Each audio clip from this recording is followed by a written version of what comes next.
আলেমে আলেমে বিভেদ এখন জালিমে জালিমে দোস্তি, আলেমে আলেমে বিভেদ এখন জালিমে জালিমে দোস্তি, পথের ঠিকানা জানা নেই কারো, কে কোথায় পাবে স্বস্তি, কে কোথায় পাবে স্বস্তি।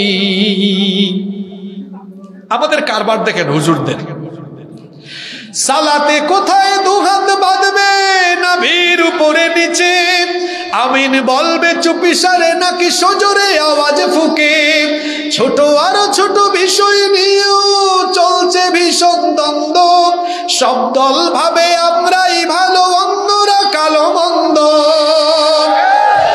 ফরজ নিয়ে তো মারামারি নেই নফলে সফল ডুব, টুপির আকার আকৃতি নিয়ে গবেষণা হয় খুব, কয়টা জামাত টুপি, এটা হেফাজত টুপি, এটা চরমুনাই টুপি, এটা তাবলিগ টুপি। বাংলাদেশে অনেকে টুপি দিয়া ভাগ করে তাদের দল শনাক্ত করে, আছে না নাই? আপনি টুপি দিয়া দল ভাগ করেন, আর জালিমের দল টুপি দিয়া আলেম চিনে না, কয় গুল টুপি দেও ধর, লম্বা টুপি কেও ধর, এক জায়গায় রাখ, ঠিক কিনা? ফরজ নিয়ে তো মারামারি নেই নফলে সফল ডুব, টুপির আকার আকৃতি নিয়ে গবেষণা হয় খুব, এই সুযোগে আমরা দেখো হাকিয়ে বেড়ায় হস্তি, জালিমে জালিমে দোস্তি, আলেমে আলেমে বিভেদ এখন জালিমে জালিমে দোস্তি, পথের ঠিকানা জানা নেই কারো, কে কোথায় পাবে স্বস্তি, কে কোথায় পাবে স্বস্তি। খেতির নেশায় আলেমের মন ব্যস্ত, ভীষণ ব্যস্ত, এই সমাজের সব কাজ তাই জালিমের হাতে ন্যস্ত, নিজের হিসেবে করে না আলেম অন্যের কথা ভাবে, বিরোধকারীরা জান্নাতে নাকি জাহান্নামেই যাবে, কাফের ফাসিক লক্ষ ফতোয়া পকেটেই আছে জমা, আল্লাহর কাছে ছাড় আছে তবু তার কাছে নাই ক্ষমা।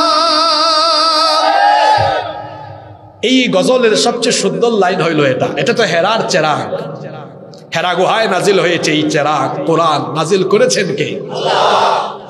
হেরার চেরাগে চিনতে পারেনি এখনো আপন পর, জালিমের হাতে চলে গেছে তাই নিজের সাজানো ঘর, গোটা পৃথিবীকে তো আমার পূর্বপুরুষরা শাসন করেছে, ভুল বলেছি নাকি?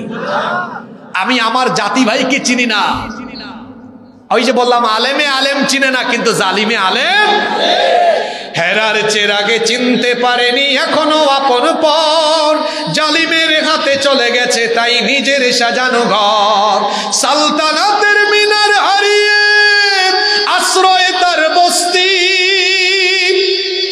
জালেমে জালেমে দোস্তি, আলেমে আলেমে বিভেদ এখন জালিমে জালিমে দোস্তি, পথের ঠিকানা জানা নেই কারো, কে কোথায় পাবে স্বস্তি, কে কোথায় পাবে স্বস্তি।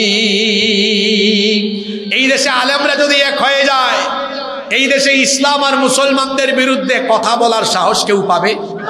জোরে বলেন, পাবে?